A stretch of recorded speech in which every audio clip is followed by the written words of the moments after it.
Thaddeus Sterling had a special talent for appraising objects, but he was blind to the value of people. He looked at the cotton dress Orelia had sewn with trembling fingers and decided it wasn't worth the price of admission to the Rothschild gala. He believed he was protecting his reputation by hiding his poor wife in the penthouse. He didn't know that poverty is just a temporary disguise for true royalty.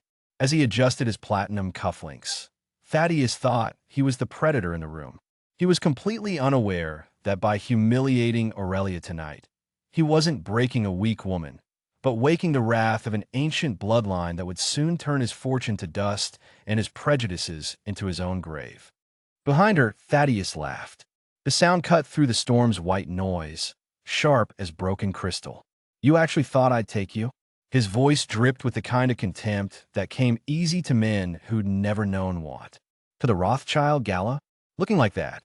Aurelia's reflection stared back at her in the rain-streaked glass. A ghost in a cotton dress she'd sewn herself, her dark hair pulled back in a simple twist because she'd sold her last good clip 3 months ago to pay the housekeeper. The woman in the window looked small, faded, like something left too long in harsh light. She turned slowly, her bare feet silent on the cold floor. Thaddeus stood by the bar, all sharp angles in his custom Tom Ford suit, his phone casting a blue glow across his angular face.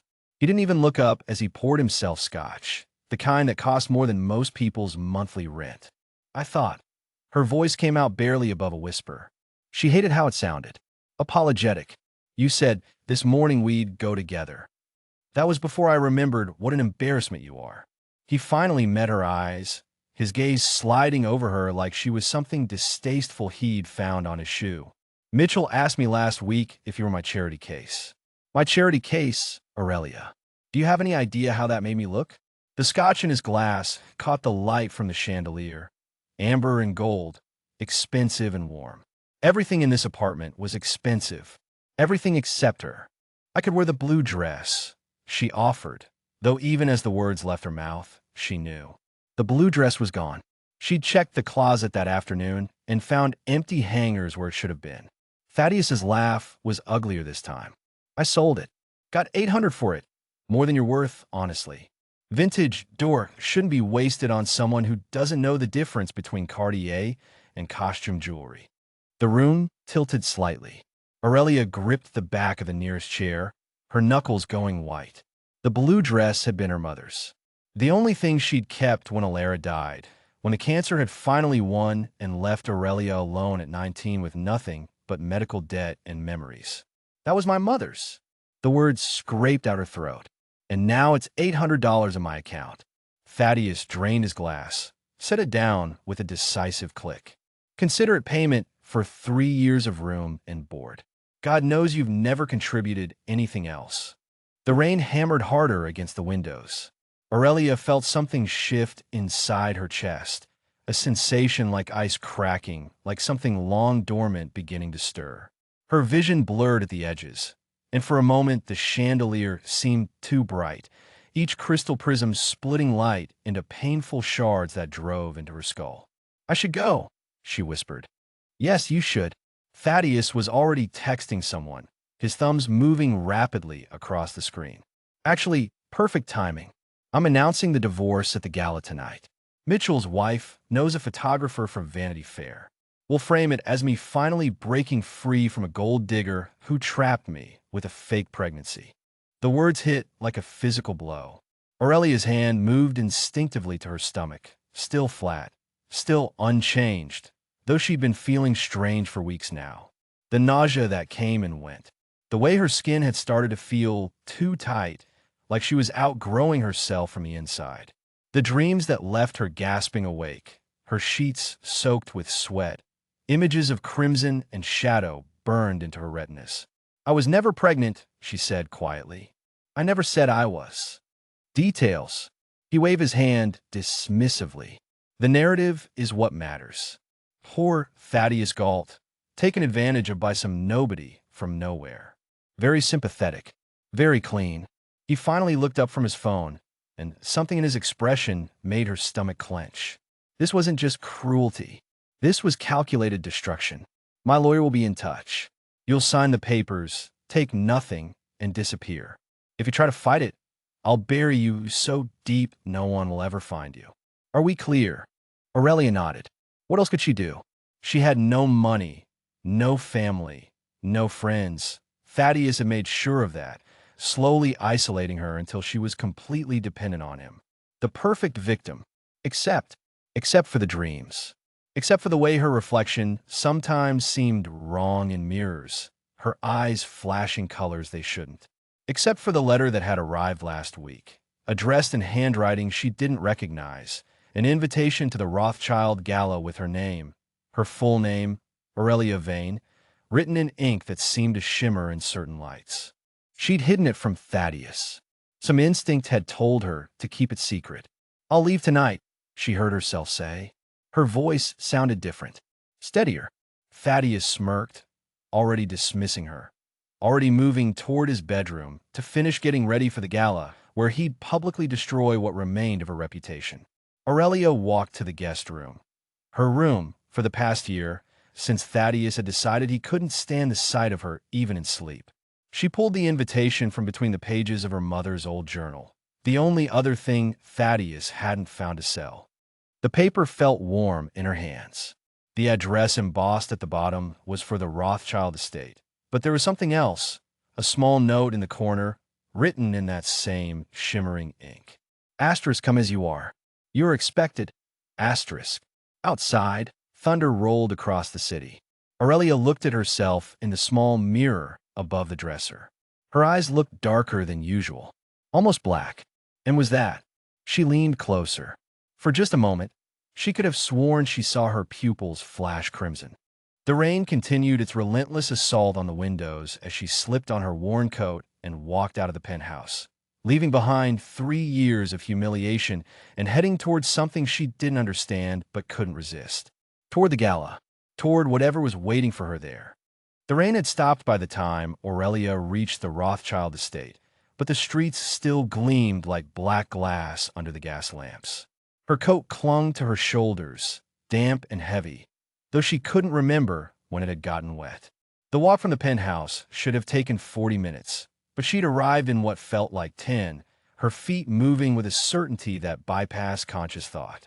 The estate rose before her like something from a fever dream, all Gothic spires and wrought iron, windows blazing with golden light that seemed to pulse in time with her heartbeat. Carriages lined the circular drive, each one more opulent than the last, depositing women in silk and men in tailored evening wear. Orelia looked down at her worn coat, at the simple navy dress beneath it that she'd owned since before her marriage. The fabric had been mended twice at the hem. She should turn back. But her hand was already reaching for the invitation in her pocket, and the moment her fingers touched the paper, warmth spread through her palm like she'd pressed it against sun-heated stone. The sensation traveled up her arm, wrapped around her ribs, settled low in her belly. Not unpleasant, just present, insistent. A doorman in crimson livery appeared at her elbow. She hadn't heard him approach. "Miss Vane," he said, and his voice carried an accent she couldn't place. Something old, something that made the hair on the back of her neck rise. "You are expected." He didn't ask for her invitation, didn't even glance at her shabby coat. He simply gestured toward the entrance with a gloved hand, and Orelia found herself moving forward, climbing marble steps that felt too smooth beneath her feet, as if they'd been worn down by centuries of footsteps rather than decades. The foyer stole her breath. Crystal chandeliers hung from a ceiling painted with constellations she didn't recognize. The floor was inlaid marble in patterns that seemed to shift when she wasn't looking directly at them. And the people, God, the people, they moved through the space like exotic birds, all jewel tones and glittering accessories, their laughter high and bright and somehow wrong. Too sharp, too knowing. Orelia pressed herself against a column, suddenly aware of every thread in her coat, every scuff on her shoes. A woman in emerald silk glided past, and Orelia caught a whiff of her perfume. Roses and something underneath, something metallic that made her stomach clench. Champagne. A server appeared with a silver tray. The flutes sparkled under the chandelier light, the liquid inside pale gold and effervescent. Orelia took one with trembling fingers, more to have something to hold than from any desire to drink. The glass was cold, so cold it almost burned. She lifted it to her lips anyway. The champagne tasted like starlight, if starlight could have a flavor. Crisp and bright and somehow ancient, with an aftertaste that lingered on her tongue like copper. She swallowed, and the warmth from the invitation intensified, spreading through her chest, making her pulse quicken. Well, well. The voice came from behind her, and Orelia didn't need to turn around to know who it belonged to. Thaddeus. She could smell his cologne, that aggressive cedar scent he wore to cover the whiskey on his breath. She turned slowly, the champagne flute steady in her hand despite the tremor in her knees. He looked immaculate in his tuxedo, his dark hair slicked back, his smile sharp enough to cut. Beside him stood a woman Orelia recognized from society pages. Margot something, an heiress with more money than sense and a penchant for married men. Her hand rested possessively on Thaddeus's arm. "I didn't think you'd actually come," Thaddeus said, his eyes traveling over Aurelia's coat with undisguised contempt. "Though I suppose even you couldn't resist the spectacle. The Rothschilds throw quite the party." Orelia said nothing. The champagne had done something to her tongue, made it feel thick, made words seem unnecessary. She simply looked at him, really looked at him, and for the first time in 3 years, she didn't feel small. Thaddeus's smile faltered, just for a moment, but she saw it. "Darling," Margot purred, tugging at his arm. "Let's not waste time on my wife." Thaddeus interrupted, his voice rising just enough to draw attention from nearby guests. "Oh, but Margot, where are my manners? You should meet Orelia. She's the one I was telling you about. The charity case I married out of pity." The words should have stung. A week ago, they would have driven her to tears. But standing there in the Rothschild foyer, with champagne warming her blood and the invitation burning in her pocket, Orelia felt something else entirely. Something that tasted like rage and power and dark, sweet vindication. She smiled. It wasn't a nice smile. She could feel it on her face, unfamiliar and sharp, and Thaddeus actually took a step back. "Excuse me," Orelia said quietly. Her voice sounded different again, lower, richer, like velvet dragged across stone. "I believe I'm expected elsewhere." She turned before he could respond, moving deeper into the estate, following a pull she couldn't name. The crowd seemed to part for her now, faces turning to watch her pass. Some looked curious, others looked knowing. One elderly woman in black lace actually smiled and inclined her head, as if Orelia were someone worthy of respect. The ballroom opened before her like a cathedral. It was massive, all soaring ceilings and floor-to-ceiling windows that overlooked gardens shrouded in mist. An orchestra played in one corner, something classical and haunting that made her bones ache. Dancers swirled across the floor in perfect synchronization, their movements too fluid, too graceful. Aurelia's eyes struggled to focus on any single couple. They blurred together like watercolors. She stood at the edge of the room, clutching her empty champagne flute, and felt utterly, completely out of place. "You came." The voice rolled over her like thunder, deep and resonant and impossibly close. Orelia spun, and the champagne flute slipped from her fingers. It should have shattered on the marble floor. Instead, a hand caught it, a hand with long fingers and skin so pale it seemed to glow in the ballroom light. Aurelia's gaze traveled up that hand, up an arm clad in black silk, past broad shoulders, until she was looking into a face that made her forget how to breathe. He was beautiful the way storms were beautiful. The way broken glass, catching moonlight, was beautiful. Dangerous and compelling and utterly inhuman despite the perfect symmetry of his features. His hair fell to his shoulders in waves of black silk. His cheekbones could have been carved from marble. And his eyes were amber. Pure, liquid amber that seemed to glow from within, like embers in a dying fire. "Orelia Vane," he said, and her name in his mouth sounded like a prayer and a promise and a threat all at once. "I've been waiting for you." She should speak, should say something. But her tongue had forgotten how to form words, and all she could do was stare at this man, this creature, who held her champagne flute like it was made of spun sugar. He smiled, and Orelia saw teeth. Perfect, white teeth, with canines just slightly too long to be human. "I'm Cyprian," he said, setting the flute on a passing server's tray, without looking away from her face. "Cyprian Valerius. And you, my dear, are late." The orchestra's music swelled, and the lights flickered. Just once, but enough to cast the ballroom into momentary shadow. In that darkness, Cyprian's eyes blazed brighter, and Orelia understood with sudden, crystalline clarity that she had walked into something far beyond a simple gala. She had walked into another world entirely.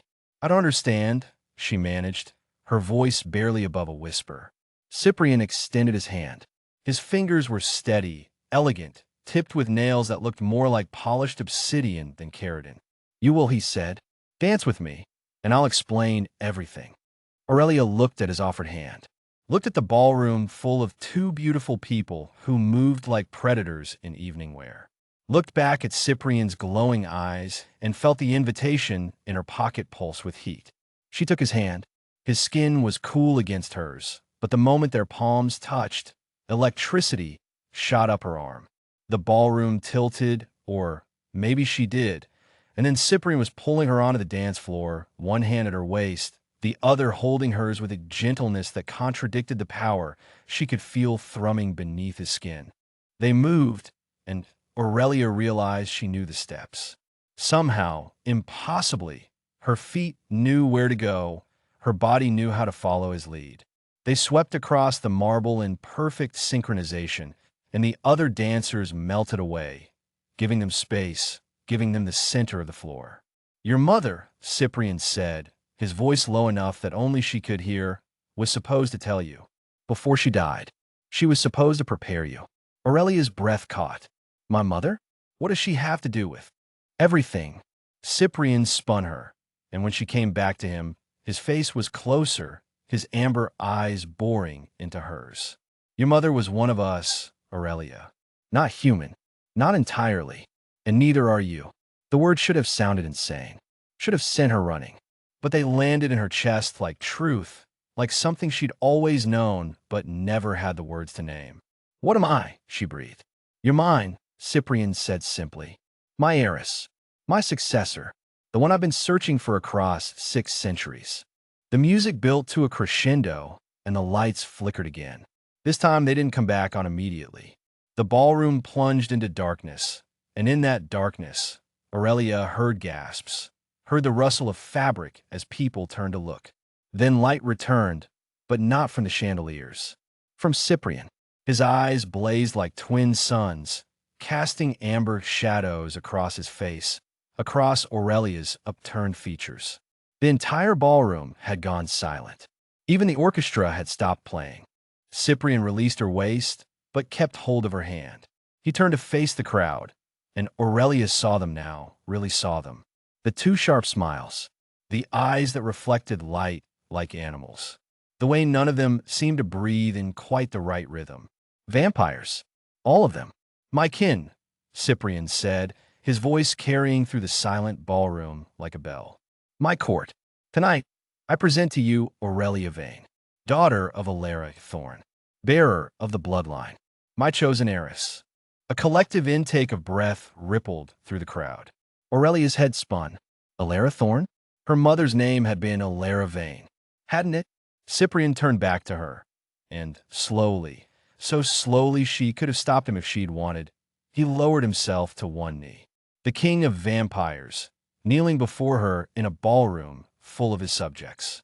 "I claim you," he said, his amber eyes never leaving hers. "As is my right, as is your birthright. Do you accept?" Aurelia's mouth opened, closed. Her mind screamed that this was impossible, that she should run, that she should. "Aurelia!" The shout came from the edge of the ballroom. "Thaddeus!"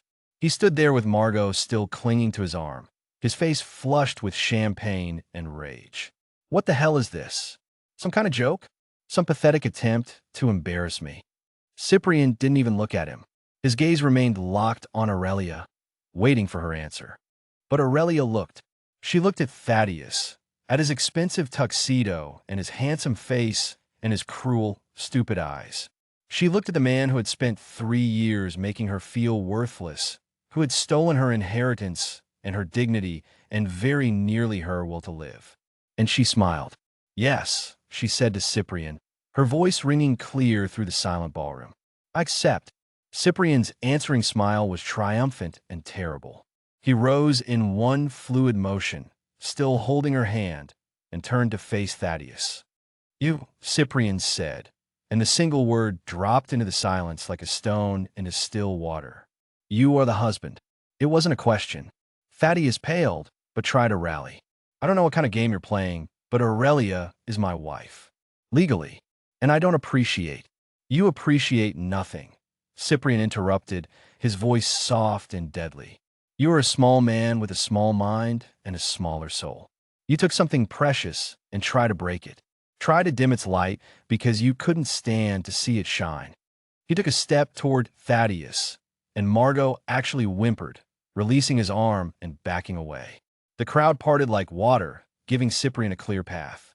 His eyes had begun to glow brighter, casting long shadows across the marble floor. "But you failed," Cyprian continued, "because some things cannot be broken. Some lights cannot be dimmed. And now, little man, you will learn what it means to stand in the presence of true power." Thaddeus tried to speak, but no sound came out. His face had gone from red to white to a sickly gray. Around the ballroom, the other vampires watched with expressions ranging from amusement to anticipation. Cyprian stopped directly in front of him. They were nearly the same height, but Cyprian seemed to tower over Thaddeus, seemed to fill the space around him with something vast and ancient and utterly merciless. "Look at me," Cyprian commanded. Thaddeus's head jerked up against his will. His eyes met Cyprian's glowing amber gaze, and Orelia saw the exact moment her husband's mind broke. Saw his pupils dilate, saw his mouth go slack, saw every ounce of arrogance and cruelty drain from his face like water from a cracked vessel. "You will go home," Cyprian said, each word precise and sharp. "You will sign whatever papers Aurelia's lawyers present to you. You will give her back everything you stole, every penny, every property, every piece of her mother's jewelry you pawned for your mistresses. And then you will leave this city. You will never speak her name again. You will never think of her again.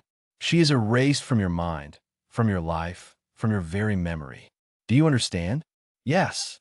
Thaddeus's voice was hollow, empty, the voice of a puppet with cut strings. "Good." Cyprian turned away from him dismissively, and Thaddeus stumbled backward, nearly falling. Margot was already gone, fled into the crowd. Thaddeus followed, moving like a sleepwalker, and Orelia watched him disappear through the ballroom doors without a single backward glance. 3 years of marriage, gone in less than a minute. She should feel something, triumph, maybe relief. But all she felt was numb, and beneath the numbness, a growing pressure at her chest, in her head, like something trying to break free. Cyprian returned to her side. He took both her hands in his, and his touch was the only thing that felt real. "It's time," he said gently. "The change has already begun. You felt it when you touched the invitation, when you drank the champagne. Every moment you've been in this house, the blood in your veins has been waking up, remembering what it is." "I don't." Aurelia's vision blurred. The ballroom spun. "I can't." "You can," Cyprian said. He pulled her close, one arm around her waist, supporting her weight as her knees buckled. "You're stronger than you know, Orelia Vane. Stronger than he ever let you believe. And now, you're coming home." The pressure in her chest exploded. Orelia gasped, and the sound that came out of her mouth was barely human. Her skin felt too tight. Her bones felt like they were reforming. And her eyes, God, her eyes burned like someone had pressed hot coals into her skull. Cyprian lifted her easily, cradling her against his chest. The ballroom was fading now, the vampires' faces blurring into streaks of color and shadow. She heard voices, concerned, excited, reverent, but couldn't make out words. "Sleep," Cyprian murmured against her hair. "When you wake, everything will be different. Everything will be clear." Orelia tried to fight it, tried to cling to consciousness, but the darkness was rising like a tide, warm and inexorable. The last thing she saw before it claimed her was Cyprian's face above hers, his amber eyes blazing like twin stars. The last thing she felt was his lips brushing her forehead, cool and gentle.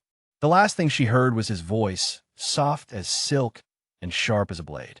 "Welcome to eternity, my heiress." Then the darkness swallowed her whole, and Orelia Vane, the poor wife, the charity case, the woman who had been nothing, ceased to exist.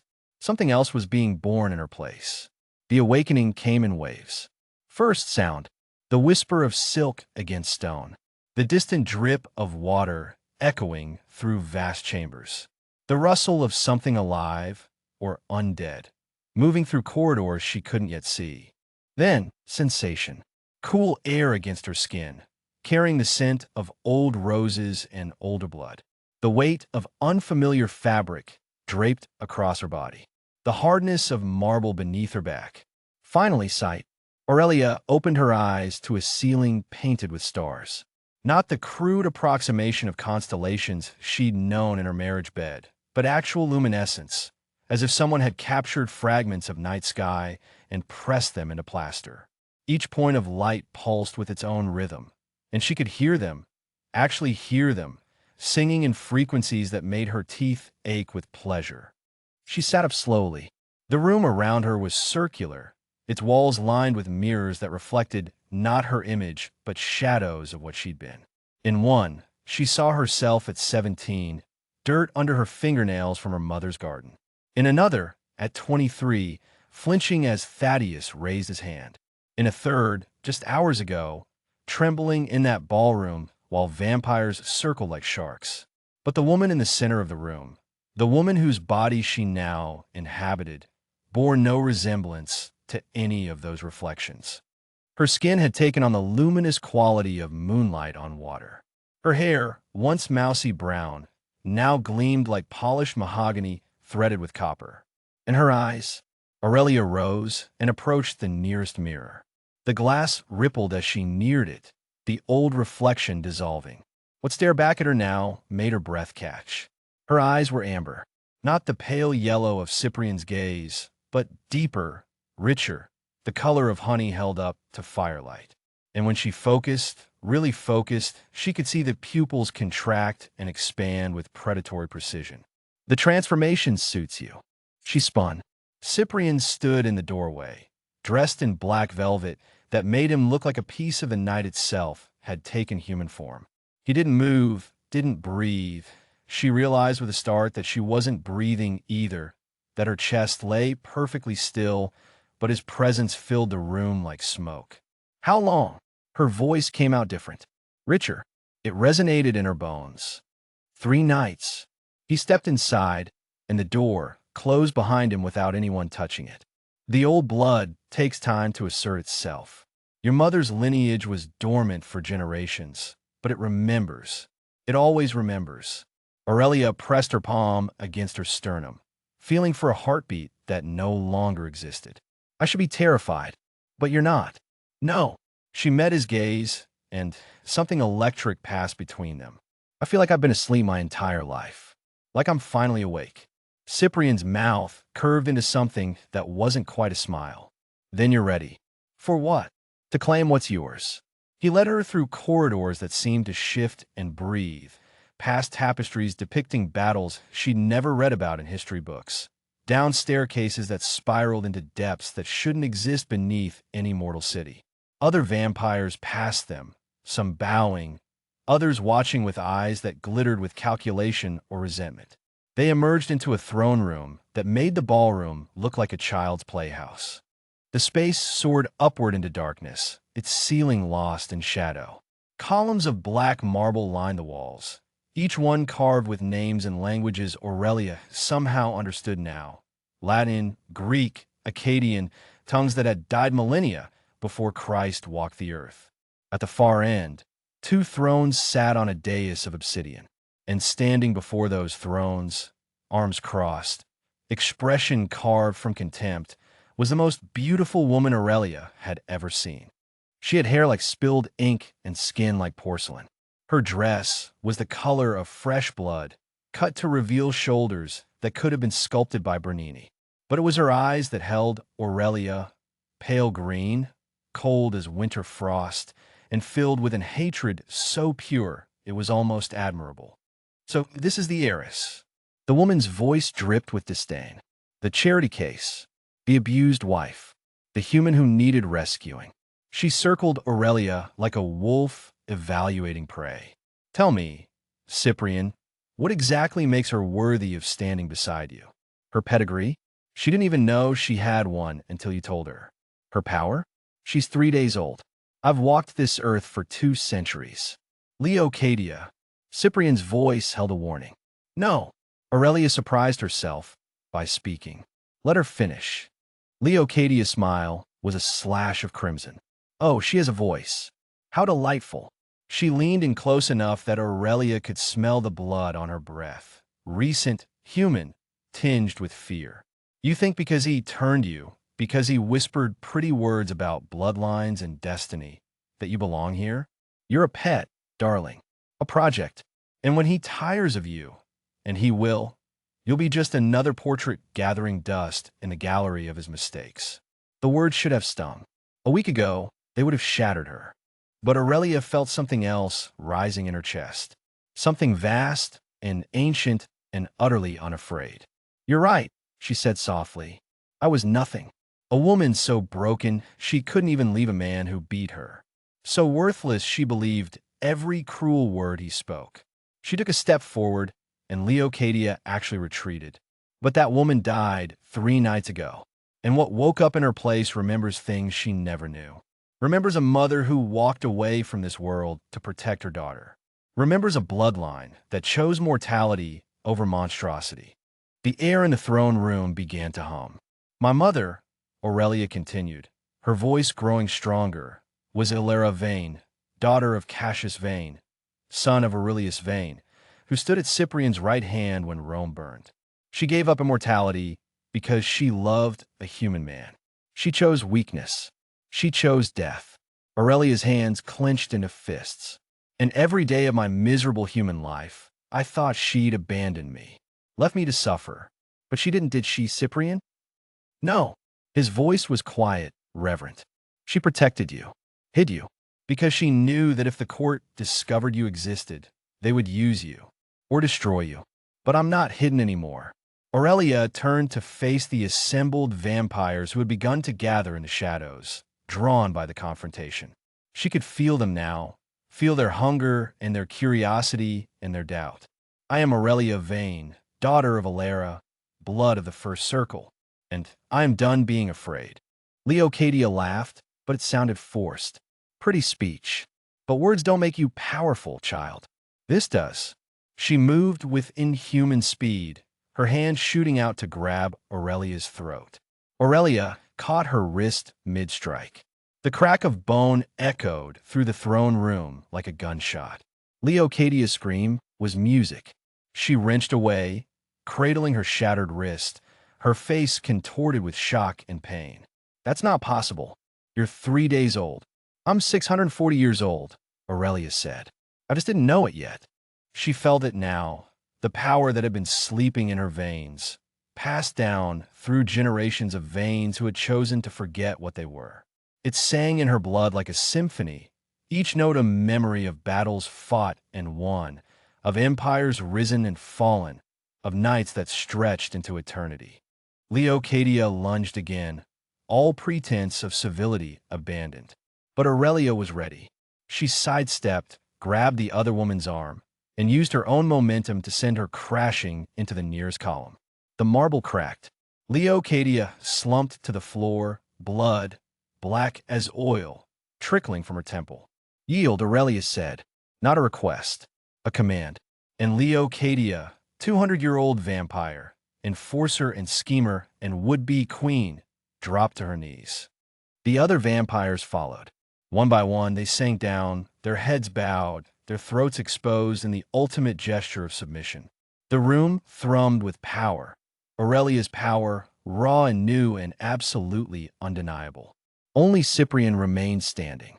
He crossed the distance between them, his amber eyes blazing with something that made Aurelia's newly still heart ache with phantom sensation. When he reached her, he took her hand and raised it to his lips, pressing a kiss to her knuckles that felt like a brand. "My heiress," he murmured. "My equal. My queen." And then he knelt too. The weight of it crashed over her. The responsibility, the power, the sheer impossibility of what she'd become. But beneath the fear, beneath the awe, was something else. Something that felt like coming home after a lifetime of wandering lost. Aurelia looked down at Cyprian, at this ancient king who had seen empires crumble and civilizations rise, and she smiled. "Get up," she said softly. "We don't kneel to each other." He rose, and when he looked at her, she saw not the predator who had stalked her in that ballroom, but a man, or the memory of one, who had been alone for far too long. "What now?" she asked. Cyprian's smile was slow, dangerous, full of promise.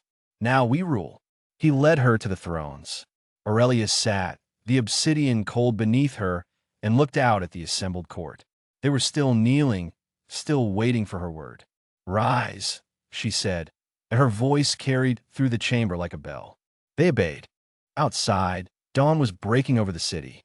Aurelia could feel it, the sun's approach like a distant fire. But here, in the depths of Cyprian's domain, the darkness was absolute, eternal. And for the first time in her life, Orelia Vane wasn't afraid of the dark. She was the dark, and she was finally, gloriously free,